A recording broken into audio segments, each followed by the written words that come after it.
Oye, pero ¿qué es esto? Empezamos el acto. Bueno, es para mí una gran alegría que tengamos esta sala llena para estar en la tertulia literaria con Ángel Cisneros, con José Luis Félix Fando, eso es. Y me apena mucho que algunas personas pues no se hayan podido quedar porque se es muy estricto con el aforo de cada sala. Tenemos un plan de emergencia y no lo podemos sobrepasar. Teníamos una sala más grande, pero a última hora nos cambiaron a esta sala más pequeña. Ya hemos hablado Ángel y yo que cuando algo que ponga Tabuenca hay que reservar. Nos vuelve a pasar, prometido. Así que bueno, pues eso, daros las gracias por venir. Sabéis que esta tertulia literaria está organizada dentro del programa Entre Letras que coordinamos el Centro Cívico Torrero, la Junta Municipal Torrero y la Biblioteca Fernando Lázaro Carretero. Yo soy la bibliotecaria. Entonces, bueno, todavía quedan algunas actividades, ¿vale? Por si queréis asistir, un concierto el jueves 21 de marzo, con motivo del Día de la Poesía. César Mingueza tocará unas canciones de versos de Antonio Machado y también un taller literario de Severino Pallaruelo el lunes 18 de marzo. O sea que si queréis participar, ¿te vas? ¿Te tienes que ir? No, es que es mi hija que vale. si no va a poder entrar, claro. Yo prefiero salir. Sí, vale, perfecto, muy bien. Sí. No, era porque si no, esa plaza la ocupábamos rápidamente. Es que no por tu hija, perfecto, digo, a ser que se vaya. Bueno, pues espero aquí cuando la vea. Genial. Sin más, bueno, pues os presento. Ángel Cisneros lo conocéis muchos, es autor del libro Licor de Nueces, que ahora conversará con José Luis Félix Fando, a los cuales agradecemos ambos dos el haberse ofrecido a estar en la tertulia. Al final de la misma habrá una venta de libros y el autor podrá dedicarlos también. Bueno, pues agradecer que Ángel pues ha donado un ejemplar a la biblioteca y entonces el que quiera también lo podrá leer dentro de unos días cuando lo procesemos. Así que os dejo con los protagonistas del acto y yo dentro de un ratito me iré, ¿vale?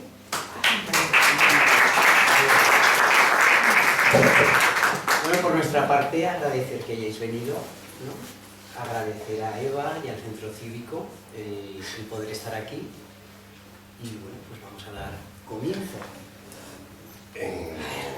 Eso lo tenía que decir yo, Bueno, como estamos en familia, estas cosas... Bien, yo os presento a Ángel Cisneros Aznar, que es maestro de procesión, que viene en calidad de autor de la novela Licor de Nueces. Mi nombre es José Luis Félix Fando, yo vengo en calidad de cuñado y a pesar de ello amigo. Y bueno, pues vamos a conversar un poquito sobre la novela que ha escrito y espero que no recibas ninguna cuñalada trapera. Vale, preguntas fáciles.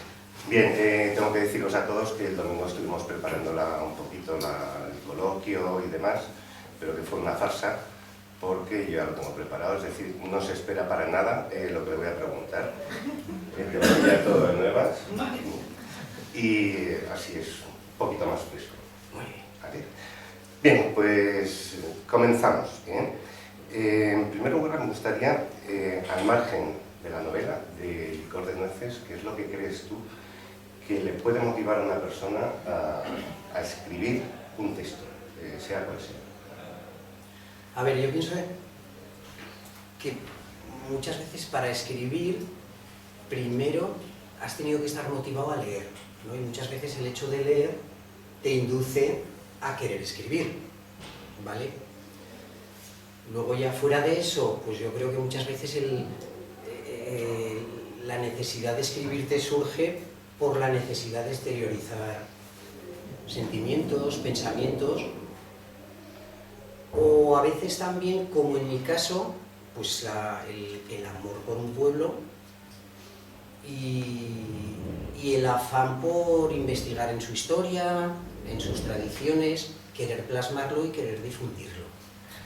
Estamos de acuerdo que el comienzo de todo es la lectura, es el amor a la lectura. ¿Qué recomendaciones les darías a las personas que tengan alguna inquietud por escribir algún texto? Pues escribir mucho, no tener miedo a hacerlo, y luego también no pensar que lo que tú escribes tiene que estar mal porque porque lo escribas tú. Porque muchas veces nosotros tendemos a ser los más críticos con nosotros mismos y pensamos que lo que hacemos no le damos valor, ¿no? Y a veces puede tenerlo. Yo siempre digo que hay mucha gente que escribe muy bien y que no es conocida. Y gente que a lo mejor edita y a lo mejor no tiene tanto valor. Y luego en cualquier caso también va en función de gustos, que lo que tú escribas a unos les podrá gustar y a otros no. Y cuántas veces nos ha pasado que hemos leído a autores famosos, ¿se me oye? Sí.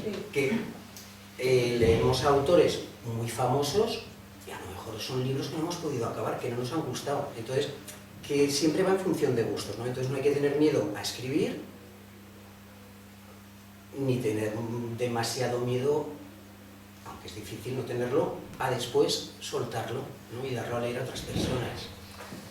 Claro, yo creo que la escritura es un proceso muy introspectivo, pero que te lleva muchas veces a sacarlo a la luz, como dices en las dedicatorias, amigos, familias, y encima les pides alguna idea crítica. No es algo suicida eso, ¿no? Que te critiquen los demás con algo que has escrito. Las críticas que no gustan son las destructivas, ¿no? Pero yo, por ejemplo, me pasa, ¿no? Que cuando la gente te dice, hoy me ha gustado mucho más, vale, eso está bien, pero hay veces que eso alimenta el ego, pero no te aporta mucho más para mejorar. Entonces yo siempre digo vale, pero decirme lo que nos ha gustado. Hombre, siempre y cuando sea una crítica amable, yo creo que enriquece mucho, porque te hace replantearte cosas, tratar de corregir otras. Entonces, bueno, las críticas yo creo que son buenas siempre y cuando se hagan con respeto, ¿eh? Entonces, cuando ya crees tener el apoyo suficiente de las personas, cuando ya estás decidido a sacarlo a la luz, ¿qué es lo que ocurre? Porque bueno, tengo entendido que tu novela es una autoedición. Sí, mira, en mi caso, por ejemplo, fue importante el que hubiera gente que valorara lo que yo había escrito y de alguna manera me presionaran para editarlo, porque yo si no me habría atrevido. Pero gracias a ese empuje hay gente que te va animando o te va medio obligando para que lo hagas, ¿vale? Entonces, contando con eso, pues quizá fue lo que me empujó a editar. Y detrás de hacer la autoedición, ¿qué le dirías a la gente que tiene un texto que cree que es bueno y que merece la pena que salga a la luz? Mira, a ver, yo por ejemplo, el tema de hacer autoedición fue porque yo no conozco el tema de las editoriales, es un tema que desconoces totalmente, no sabes, una vez que tienes un libro dices, ¿y qué hago con esto? Entonces, en mi caso, por ejemplo, vale, podías presentarlo en un concurso o podías presentarlo en una editorial. Eso, pues a lo mejor se puede dilatar mucho en el tiempo, ¿no? Primero, si te dan un premio, vete tú a saber si te lo dan y cuándo. Enviar un manuscrito a una editorial también, primero que te lo cojan y segundo, todo el tiempo que tardan a lo mejor en publicártelo. Y yo, como no tenía grandes pretensiones, me apetecía un poco pastorear mi libro, o sea, seguir siendo dueño de mi libro, ¿no? En el momento en que te presentas a un concurso, te ponen unas condiciones de publicación, pero una editorial también. Ya no era el tema económico, porque no es lo que buscas a la hora de escribir un libro, pero yo quería seguir siendo dueño de mi libro y que yo pudiera hacer con él lo que quisiera. Editarlo como yo quisiera. Si me apetecía hacer alguna presentación que no me gusta, la haría, no me vería obligado a hacerla. Y bueno, seguir teniendo un poco esa propiedad de tu libro, como un hijo, ¿no? Custodiarlo un poco. Vale, por lo que veo, por lo que me dices, después de hablarlo con amigos, con familiares y demás, creo que es importante, y luego por la temática del libro, creo que es importante para ti, el tener ese apego con la familia, con los amigos, con las vivencias que has vivido en Tabuenca. Ese ancla es realmente lo que te permite disfrutar de los viajes y en este caso de este viaje literario, porque sabes que siempre hay un regreso que te va a acoger. Hombre, sí, yo por ejemplo esta novela es lo que os digo, surge un poco del amor a Tabuenca, ¿no? Surgió también, en principio yo no llevaba idea de hacer una novela. Yo por ejemplo con Carlos teníamos mucho interés en investigar en la historia de Tabuenca, en meternos en los archivos para conocer muchas cosas y volcar lo que encontráramos en la revista Villarrajos. Hacer artículos que de alguna manera recuperaran la historia de Tabuenca o las costumbres y que se diera a conocer a la gente del pueblo. Entonces, a raíz de ir encontrando, estuvimos mirando, bueno, pues mirábamos en los archivos del ayuntamiento, en archivos parroquiales, que es donde más hay, porque, claro, los archivos, aquí está Roberto que es historiador y me podrá corregir, pero por ejemplo, y Pepa también, en los archivos parroquiales es donde más información encuentras, porque a partir del Concilio de Trento de eso hablaremos más tarde. ¿Hablaremos más tarde? Vale, pues bueno, eso surge un poco de la necesidad de, lo que os he dicho, de investigar la historia de Tabuenca, darla a conocer y hacer artículos para la revista y un poco recrearme en las vivencias que tienes del pueblo, ¿no? Recrearme en eso y también recrearme en todo lo que a mí el pueblo me ha aportado, ¿no? Me ha aportado familia, me ha aportado amigos, una niñez, una adolescencia y una madurez muy buena, porque la disfruto mucho, yo disfruto mucho de mi pueblo, entonces todo eso me apetecía volcarlo. Respecto a lo de viajes, a ver, me gusta mucho leer, yo creo que se refleja en el libro, me gusta mucho viajar. Yo siempre digo que viajar está muy bien, pero que lo bueno de viajar es tener un lugar al que volver, al que regresar. Para mí Tabuenca es pues como la Ítaca, ¿no? El lugar al que siempre te gusta regresar. Y en el libro de alguna manera también lo muestro.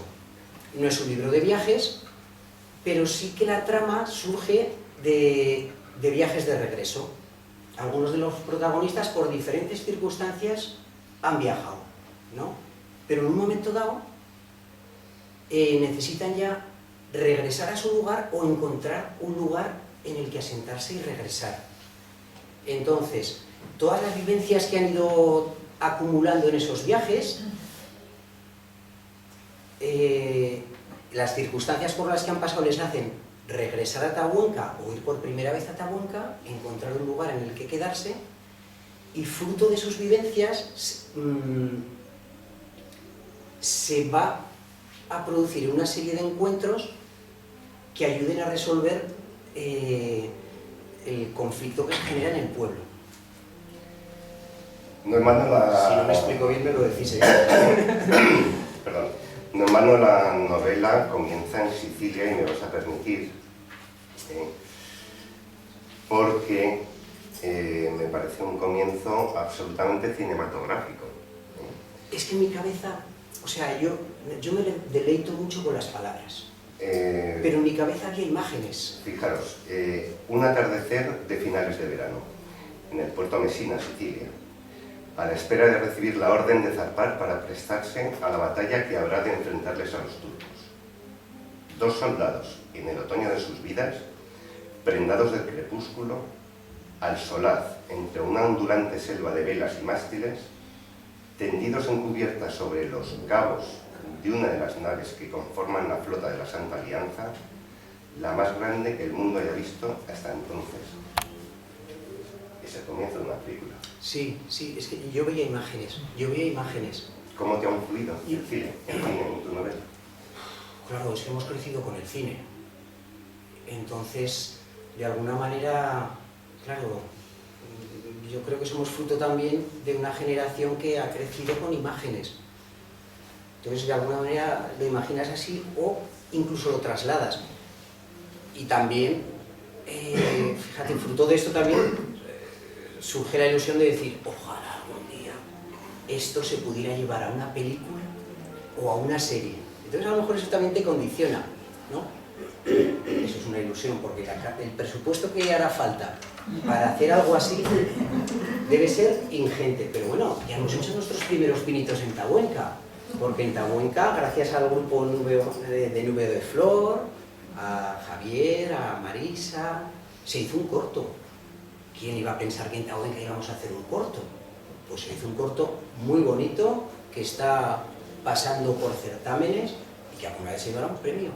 Y que además está basado en un relato escrito por Carlos, un tabuenquino, que el relato fue premiado en el concurso de relatos de costumbres aragonesas. Bueno, pues, ¿de qué se iba a pensar, por ejemplo, Carlos, que de su relato se iba a hacer un corto? Pues ya hay un corto en Tabuenca, pues a lo mejor en un futuro hay una película o una serie y como condición pondremos que se ruede en Tabuenca, claro que sí.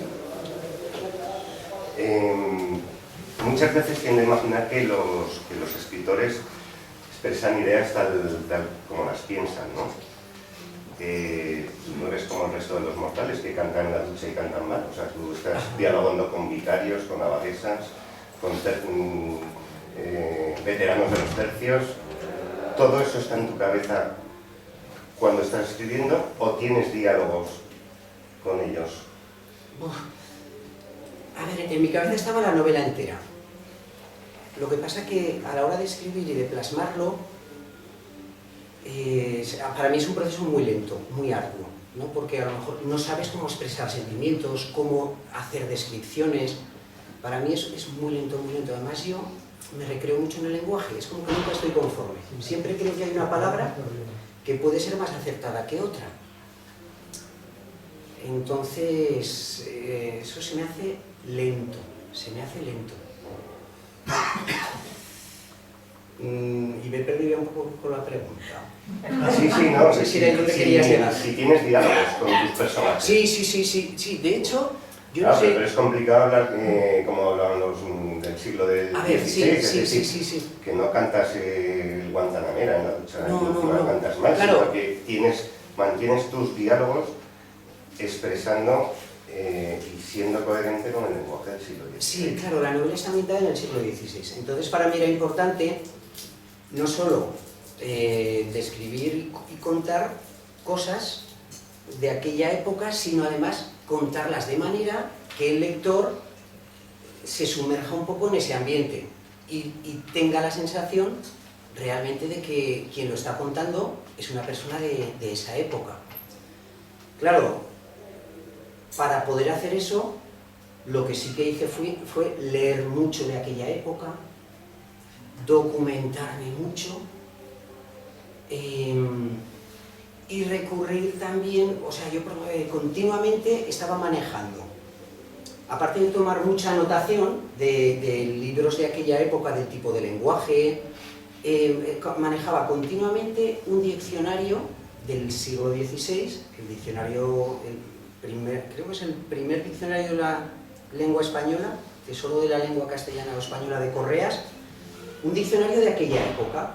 Entonces yo cuando había ciertas palabras, primero iba al diccionario actual, pero luego me remitía a ese otro para ver si esa palabra estaba en aquella época y además tenía el mismo significado. Entonces a mí eso me ayudaba mucho. Pero luego también recurrí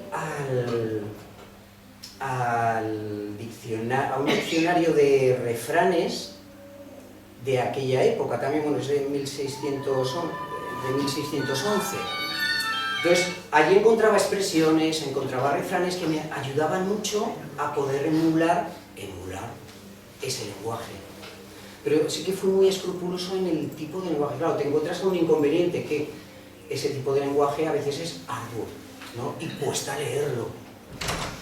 Pero prefería sacrificar eso en aras de una inmersión en la época.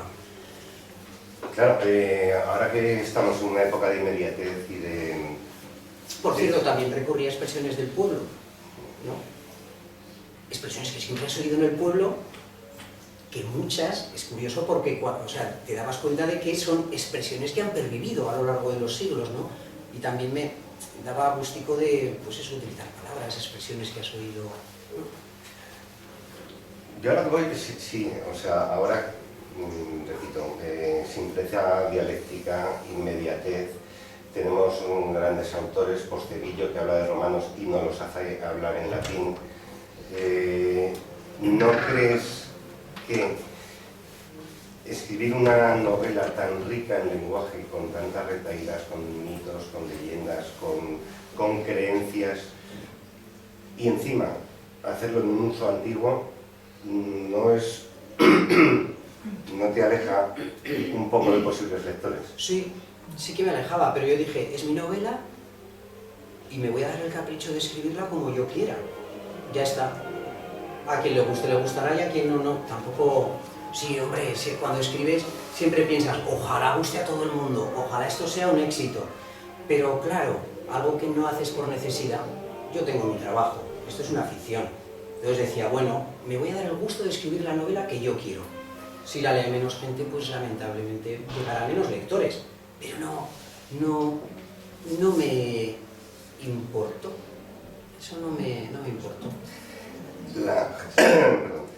La novela, que está muy bien documentada, con un montón de datos que nos acercan a la vida cotidiana de las personas que habitaron la España del siglo XVI. Pero claro, la historia que nos han contado a nosotros del siglo XVI es la de la nobleza,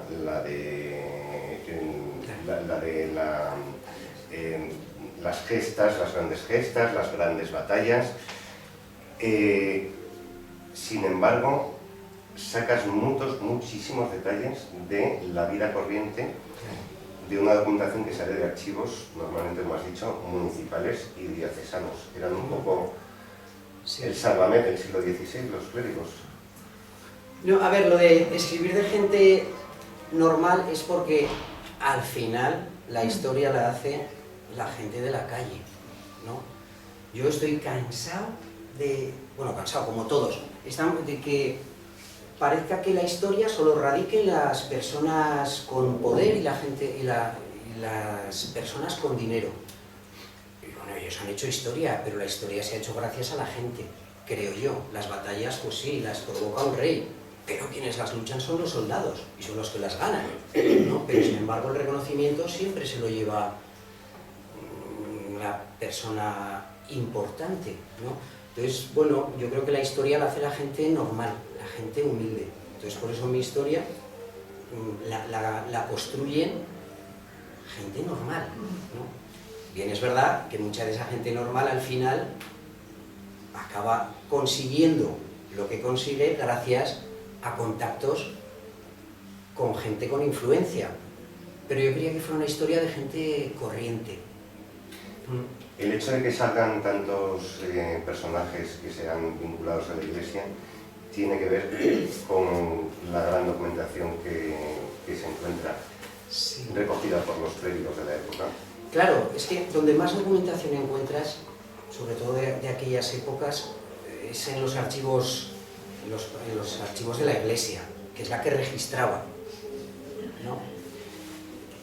Pero claro, luego también es que cuando... O sea, no podemos leer ni juzgar la historia desde nuestra mentalidad. Nosotros estamos en el siglo XX, esta historia está escrita en el siglo XVI, y en el siglo XVI la Iglesia era muy influyente, y la Inquisición muchísimo más.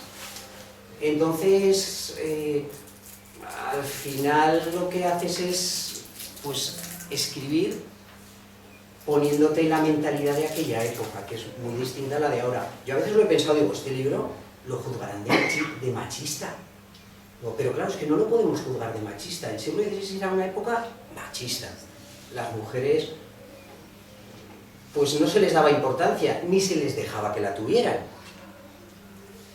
Y de hecho es verdad, en esa época poca gente leía, ¿no? No había, bien, a través de la imprenta la gente tiene más acceso a los libros, pero tener un libro no era muy habitual. Quien tenía libros, pues más o menos tenía un poder económico y podía tener una biblioteca que no era muy extensa. La gente normal, muchos no leían, ¿no? Se recurría mucho a una persona, eso Cervantes lo describe muy bien, una persona lee, los demás escuchan, o había mucha tradición oral, las historias se contaban.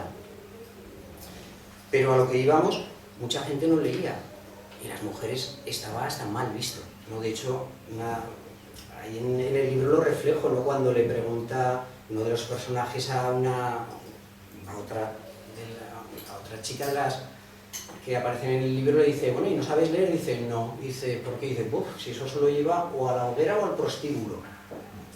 Claro, en esa época las mujeres estaban así consideradas. Todos los personajes tienen diferentes, actúan de diferente manera, pero tienen diferentes cargos también. ¿Por qué no nos sitúas un poco en el siglo XVI? ¿Qué importancia y qué influencia podía tener un prior, un familiar del Santo Oficio, un veterano del tercio, una abadesa? Es decir, toda la documentación que yo creo que es abrumadora, que además nos regalas muchísima documentación literal. Yo, por ejemplo, también quería, igual que yo hice un gran esfuerzo por documentarme, quería que quien leyera de alguna manera pasara por ese proceso, ¿no? Que no le fuera sencillo interpretar la historia. Vengar un poco, porque además lo pusiste en letra antigua e inclusiva. Sí, pero yo quería que de alguna manera quien lo lea tenga también la sensación de que se está documentando y que vea lo arduo que es a veces documentarte. Ponnos el foco. A ver, claro, Tabuenca, ya lo sabréis, en esa época, durante muchos años, perteneció al monasterio de Trasobares. Las monjas de Trasobares eran las dueñas del pueblo, ¿vale? Con lo cual, la abadesa tenía mucho poder. Siguiente personaje, el cura. En aquella época la iglesia era muy importante. El cura era una institución, el cura hacía de psicólogo, tenía su poder. Entonces, el Mosén Domingo también es una persona muy influyente en el pueblo. Y además, fijaros, una cosa curiosa también que se puede contar, las confesiones, ¿no? El hecho de que un hombre confesara y además te pudiera orientar, como ahora haría un psicólogo, le daba mucho poder y mucha influencia. Y como curiosidad, en el libro veréis que las confesiones no se hacen en confesionario, ¿vale? Los confesionarios surgieron también a partir del Concilio de Trento, que fue muy importante, porque había un problema. Un cura, como hombre, podía confesar sentados en las gradas de la iglesia, en tu casa. Eso Javier también sabrá. Bueno, entonces surge, eso podía dar lugar a que el contacto entre el sacerdote y las mujeres llevara a algo más. Entonces, visto ese problema que tenía un nombre, ahora no me acuerdo, se decidió hacer los confesionarios, para que entre confesor y penitente haya una distancia física, haya menos contacto, pero además se prohíbe el confesar en las casas, se evita esa cercanía. Entonces, estamos hablando de el poder que podía tener también un sacerdote, ¿vale? Tenemos a Miguel de Urdiñola. Miguel de Urdiñola era cura en Tabuenca y tuvo un conflicto, y es que él, como cura de Tabuenca, a él le pagaban las monjas de Trasobares, pero él consideraba que no le estaban pagando lo que le tenían que pagar. Entonces, ¿qué hizo? Puso una denuncia a las monjas de Trasobares. La Iglesia le dio la razón. Le enviaron a entrevistadores para que entrevistaran a gente del pueblo y vieron que sí, que el cura, Mosén Miguel de Urdiñola, tenía razón. Pero, a pesar de que desde el arzobispado de Zaragoza les dijeron a las monjas no le están pagando lo que merece, las monjas no se lo pagaron. Ellas eran dueñas del pueblo, eran soberanas y no se lo pagaron. Miguel de Urdiñola dijo, así me voy. ¿Qué hizo? Se fue de prior a la encomienda hospitalaria, era de la orden del hospital, la orden de San Juan que había en Añón. Y ahí se colocó de prior. A su vez, Miguel de Urdiñola, él ha estado de soldado en Sudamérica, ha sido ayudante del arzobispo de Zaragoza, que a su vez fue inquisidor de Valladolid. Este personaje real, ¿vale?, es amigo de él. Por una serie de circunstancias, deja las armas y decide hacerse soldado de Cristo. Gracias al arzobispo de Zaragoza, se va a Tabuenca. Y gracias al arzobispo de Zaragoza, que había sido inquisidor gracias a su gran amistad, y gracias al poder que tiene. Ahora que te estás... ¿Me estoy yendo? Vale. No te estás yendo, pero que no te cuentes mucho más, que se lo lean. Vale. Ya no lo contamos. La cosa es, estábamos hablando de la influencia que tenía la Iglesia. Y luego ya por descontado la Inquisición. La Inquisición... Me interesa la figura del familiar. Vale, la Inquisición era algo aparte. A la Inquisición no la podía juzgar ni la justicia civil ni la justicia eclesiástica. Entonces, dentro de la Inquisición había una figura que era la del familiar. Que era el familiar, era los ojos y los oídos de la Inquisición. Pertenecía a la Inquisición, él no cobraba sueldo, pero pertenecía a la Inquisición. Y eso le daba unos privilegios: llevar armas, no poder ser detenido ni por la justicia civil ni por la eclesiástica, unos privilegios. Y también le infundía de una autoridad y provocaba un temor que los hacía prácticamente intocables. En Tabuenca, como en muchos pueblos, hubo un familiar. En aquella época no encontré que hubiera, pero posteriormente sí. Yo lo que hice fue, acoplarlo a esa época. Entonces, el familiar era una persona que, se le exigía una serie de cosas. Se le exigía que tuviera limpieza de sangre, o sea, que fuera cristiano viejo, que no tuviera antecedentes que fueran moros ni musulmanes, más o menos que fuera una persona influyente, y a veces también iba asociado a un poder económico, ¿vale?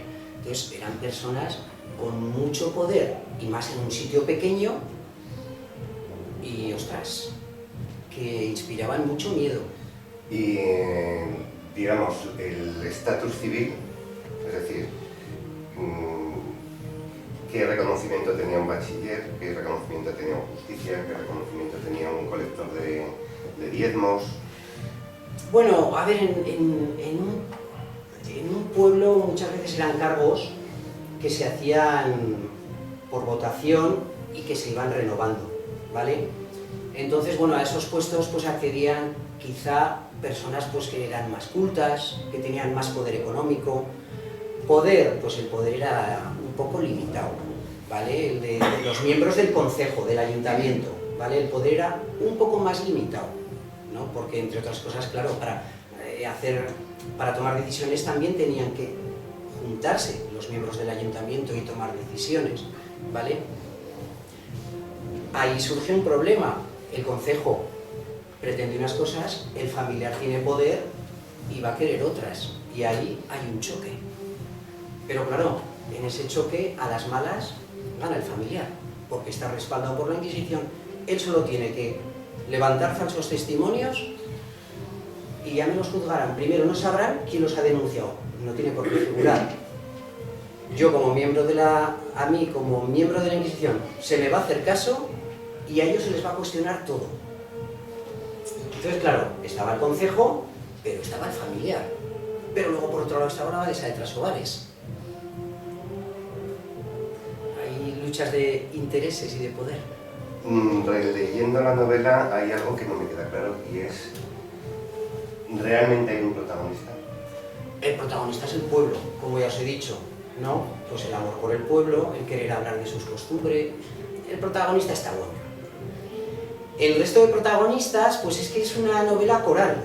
Yo quería dar importancia...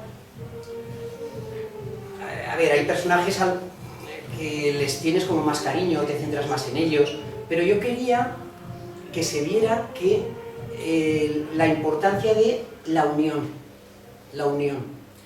que ninguno acaparara protagonismo, porque luego en el libro se va a ver que si se resuelve el conflicto es gracias a la unión de todos ellos, ¿no? Entonces por eso no quería atribuir un gran protagonismo a ninguno de ellos, aunque algunos tengan más peso, ¿no? Pero quería repartir el protagonismo. Luego el lector ya se identificará, ya empatizará con algún personaje y le cogerá más cariño y le dará más protagonismo. Pero yo quería que quedara muy repartido. Muy repartido. Por eso también, al principio de la novela, pongo la frase, que no es mía, de si los hombres de bien no hacen por evitarlo, el mal prospera. Eso es algo que está vigente, ¿no? Muchas veces, ante un problema, los malos ponen empeño y los buenos, por prudencia o por bondad, no hacen nada y al final el mal prospera.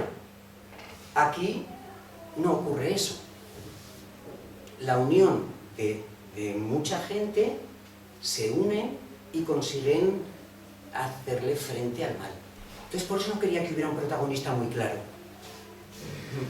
Y una curiosidad, ¿por qué la santera limpia la imagen de San Miguel con una cola de zorro y no con un plumero, como hace todo el mundo? Porque se hacía, claro, entonces no, los plumeros, bueno, sí se podrían hacer con plumas, pero en gente humilde las cosas a veces son muy básicas. Sí, quiere decir que hasta ese punto de detalle ha llegado la documentación. Sí, a ver, eso también yo lo encontré. O sea, leyendo ves que, pues claro, recurrimos a lo que tenemos, y más en los lugares humildes, ¿no? Pues una cola de zorro era ideal para limpiar. ¿Para qué voy a comprar algo si ya lo tengo y me cuesta menos? Entonces, pues sí. Pero claro, toda esa información es información que vas encontrando. Claro, eso no está no documentado, sino que lo vas encontrando o en novelas o en libros de historia. Pero sí que me apetecía afinar en esas cosas, no cometer o procurar no cometer errores históricos. Por eso era muy minucioso. Me intentaba asegurar mucho o consultaba a algunas de las personas que están aquí también, ¿no? A ver, ¿esto cómo sería? ¿Esto es posible? Entonces sí que me gustaba afinar. Y lo de la cola de zorro, pues sí, limpiaban con cola de zorro. Y también aprovecho para decir una cosa. En Tabuenca, en la ermita de los Santos, está el aposento de la santera. Es muy curioso, para mí es bonito. Pero había santera, no había eremita, como alguna vez se ha dicho. Un eremita es alguien que elige retirarse para vivir en soledad. En este caso, era una santera, era una persona que por necesidad, era pobre, cuidaba de la ermita. Y eso pues le permitía pues utilizar las aceitunas de los olivos que había plantados alrededor de la ermita para uso propio y para aceite para la ermita, o también le permitía tener un sitio en el que alojarse o incluso pasar a rogar limosna. Se le autorizaba porque era la santera. Entonces la santera no elegía. O sea, realmente no podía elegir. Ella era pobre y accedió al trabajo que pudo. Pero que quede claro que es una santera, no una eremita. No sé si queda alguna cosa que te guste o que quieras recalcar, y no sé si vosotros tenéis alguna pregunta, alguna duda, alguna inquietud que le podáis transmitir a Ángel. Yo podría estar hablando aquí de muchas cosas, que así prefiero que preguntéis. Además, es curioso, porque a veces en Tabuenca sí que me ha pasado que hay gente... ¿Qué habitantes tenía Tabuenca en ese momento? Wow, por aquel entonces, ahora no te lo sé decir, porque sí que hay censos... Aproximadamente. ¿Más de 1000? Pues por ahí iría. Lo que pasa es que fluctúa mucho y en pocos años puede cambiar. Y mira, y ahora, de verdad que en esa época lo sabía y ahora no lo recuerdo. Mira, en Tabuenca hay un fogaje En el 595, que creo que hay unas 56 familias, multiplicado por 5 o 6 personas por cada más o familia, menos, sí. te puedes hacer una idea. Mira, por ejemplo, de Tabuenca, como de muchos otros pueblos, Fernando el Católico, para hacer la guerra necesitaba cobrar impuestos y necesitaba saber qué población había en sus pueblos. Entonces hizo un censo, pero que entonces se llamaba fogaje. ¿Por qué? Porque la gente, o sea, la parte principal de la casa era el fuego y se reunían en torno al fuego. Entonces se le llama fogaje a la gente que hay en una casa, o sea, se llama fogaje a ese tipo de censo, ¿no? Entonces se calculaba por fuegos y se estimaba que en cada fuego podía hacer, como ha dicho Carlos, podía haber unas 5 personas y así calculabas la población que podía haber. Es así como ha dicho Carlos, pero ha fluctuado mucho. Y sí, sería... Ojo, también se distinguía entre habitadores y vecinos, ¿no? Los que vivían en el pueblo y eran del pueblo y los que a lo mejor estaban circunstancialmente, que eso también no se registraba en los censos. Y desde luego que en un fogaje el nombre que aparecía era el del hombre, el de la mujer no. A ver, una pregunta. Yo tengo una curiosidad. ¿Te resulta una pregunta? Perdona. ¿El qué? No, que te resulta una pregunta de habitantes, yo creo que sí. Yo tengo una curiosidad y es si hay algún sitio de Tabuenca que especialmente te guste para ir o el que hayas acudido a buscar inspiración o desde donde hayas ideado parte de la historia. Ostras, en realidad todos que solo pasear por Tabuenca te inspira. Oh, qué pena que la mayoría estamos de aquí, porque con lo que nos gusta a los de Tabuenca promocionarlas y ver a gente de fuera, ¿verdad? Pero sí que los hay. Ostras, yo por ejemplo, hombre, la Ermita de los Santos es un lugar entrañable, con mucha tradición, La fiesta de los pasteles, y de hecho lo reflejo aquí, bueno, no la fiesta de los pasteles, la romería de la ermita ya estaba registrada en el siglo XVI. Y además es curioso, porque ya decían que si las cosas la Iglesia las prohibía era porque se hacían, claro. Entonces ya prohibían el que la gente entrara al aposento del santero, que no se quedaran a pernoctar, que no se hicieran cosas que no se debían, ¿no? Bueno, pues es porque ya se subía en romería y de ese día seguramente sería una fiesta. Con lo cual, ya sabemos que la ermita de los santos, o sea, esta tradición de Tabuenca quizá ya arranque de esa época. Pero luego hay sitios, pues por ejemplo, la iglesia, que de hecho en el libro lo reflejo cuando a veces conversan los dos curas. A mí sentarme en la iglesia a leer viendo el Moncayo o en la ermita de la Virgen. Pues sí, ¿ves? Por ejemplo, esos 3 rincones me gustan mucho. O mi casa. También. Sí.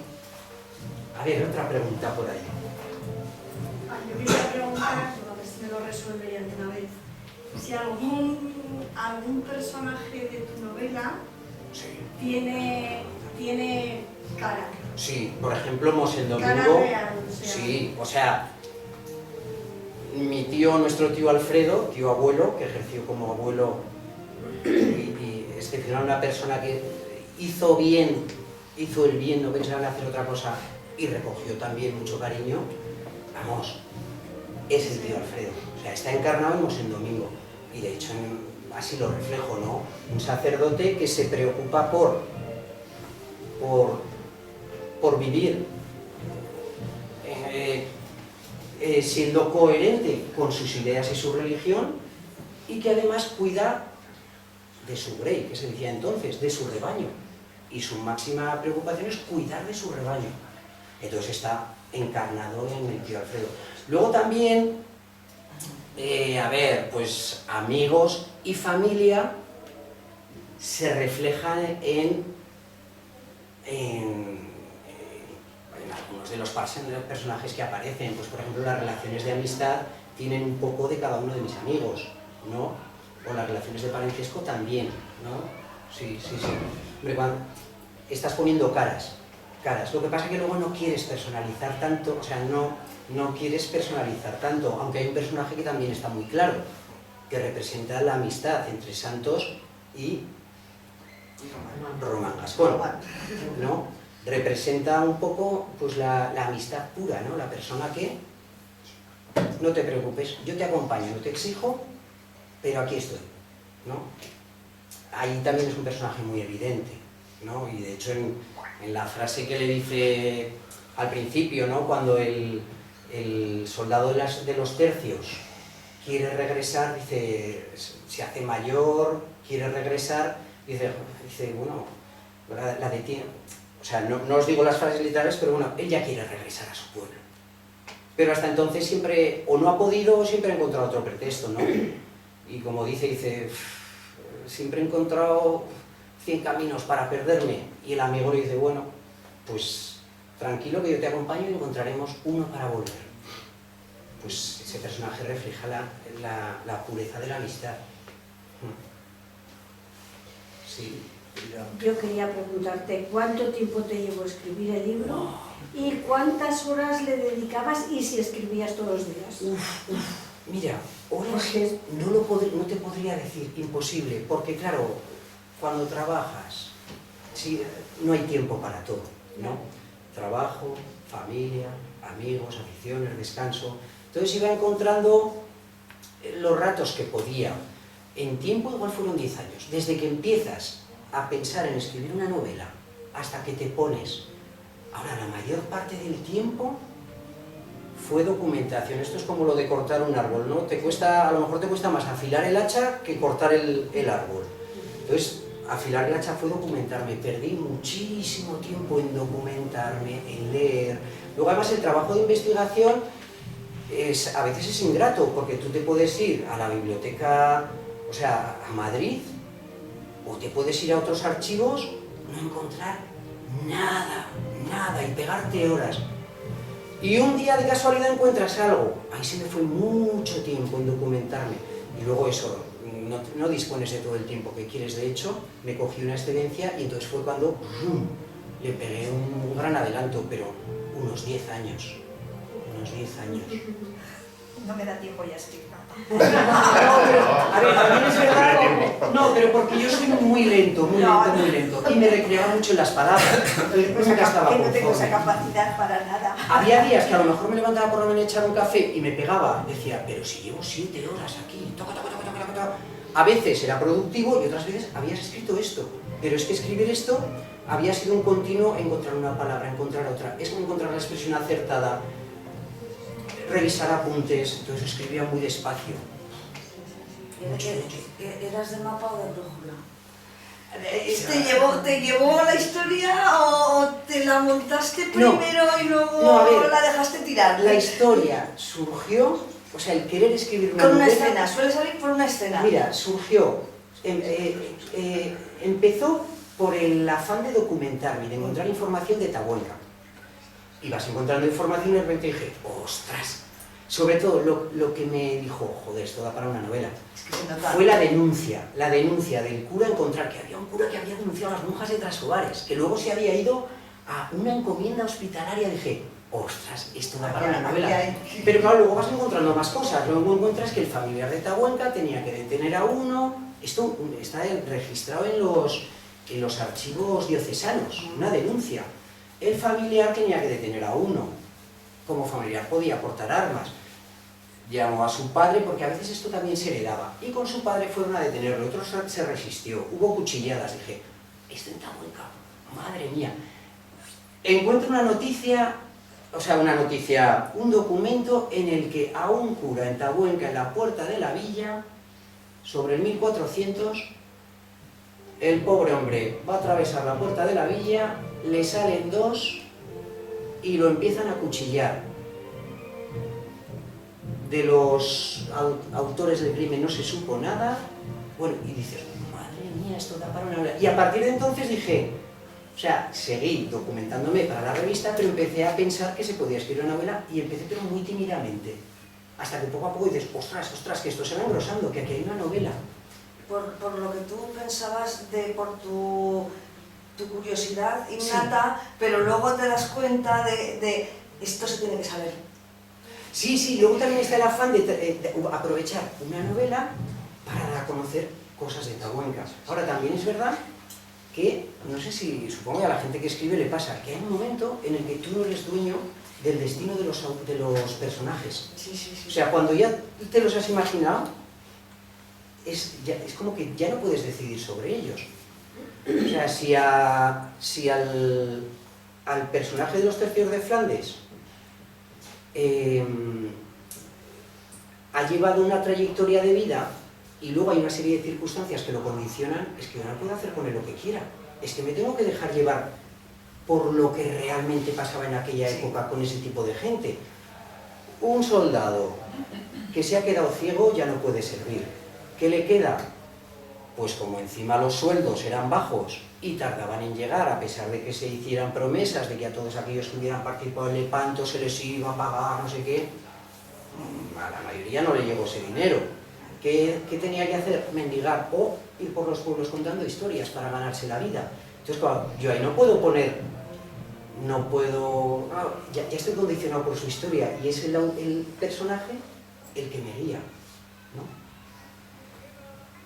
O por ejemplo, la hija de la santera, pues es una persona humilde, es que no se va a poder casar con quien quiera, pero es que además no va a tener dote para poder casarse, con lo cual ya está condicionada. O sea, su vida...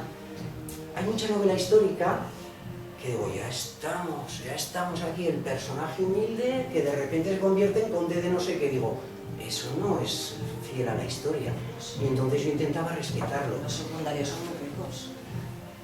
Claro, sí, yo decía, ¿no? O sea, entonces, los personajes a veces son los que te dicen un poco, te determinan la historia y dices, ya no puedo hacer otra cosa. Oye, Ángel, yo no te voy a hacer una pregunta, pero te voy a decir la experiencia mía después de haber leído la novela. Sí. Me centré tanto en los personajes, en la santera, en el molinero, en el cura. Me centré tanto que luego me ocurrió que cuando el primer viaje que fui a Tabuenca, me parecía que por las calles me los iban a Es genial. Mira, a mí eso me encanta, porque a mí hay gente... No te lo había dicho nunca. Sí, pues hay gente que sí que lo ha dicho, dice, ¿sabes que ahora cuando subo a la ermita de los santos, Sí. ostras, no puedo evitar acordarme? Sí. O por ejemplo, también es verdad, gente que no conoce Tabuenca y que me ha dicho, ostras, yo quiero ir a Tabuenca, es que me apetece ver los sitios. Claro, supongo que cuando vayan a Tabuenca estarán viendo, recordando, rememorando la novela, lo cual para mí es un placer. Ojalá se pudiera hacer una ruta literaria en Tabuenca para promocionarla más. Sí. ¿Cuántos habitantes tiene hoy Tabuenca? Muy pocos, mira. ¿Cuántos? 220. Pero mira, ha pasado como en todos los pueblos. En el 50 cerca de 2000. Sí, no hay un relevo generacional, la gente mayor va muriendo y caen en picado. Carlos, ahí tienes a Carlos. Pilar. Quería romper una lanza en favor del lenguaje que ha utilizado Ángel en su novela, porque realmente es denso, requiere un esfuerzo intelectual, no solo leer, sino comprender todo lo que dice, pero a la vez te sitúa en esa época de una manera absoluta. Es decir, yo no concibo que un veterano de los tercios se dirigiese al cura diciéndole, oye tronco, sí. Eso mismo, el lenguaje que utiliza él, a mí sí requiere un esfuerzo, pero me brinda un placer exagerado. Claro. Y referente a la literatura que requiere más esfuerzo que poner el botón en ese aparato negro. Entonces ya que cada uno elija lo que quiera, pero creo que va a sacar bastante más placer leyendo que viendo cualquiera de los programas que hay.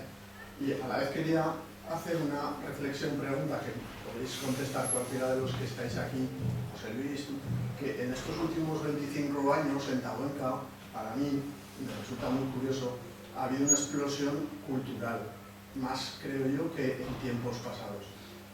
¿Podéis o tenéis alguna idea de por qué? Porque entre la revista de Tabuenca, José Luis también ha ganado premios literarios, ¿por qué esa explosión o ese interés por la cultura en Tabuenca? ¿Tenéis alguna explicación? Igual eso estoy poniendo en un compromiso. Hombre, no sé, yo creo que es porque hay más acceso a la cultura, se le da también más valor, ¿no? Yo creo que todos vemos que los pueblos empiezan a bajar y todos queremos recuperar un poco